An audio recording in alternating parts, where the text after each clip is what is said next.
गोरु बोझे पिकअप जबत 2 जन गिरफ रामपुर पुलिस सफलता।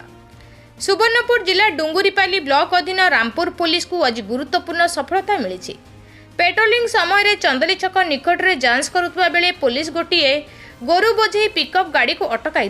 गोरु बोझे पिकअप गाड़ी नंबर है OD15W 4695 को पुलिस जांच पर गाड़ी 4टी गाई और 2टी बलद उद्धार करा जायथिला।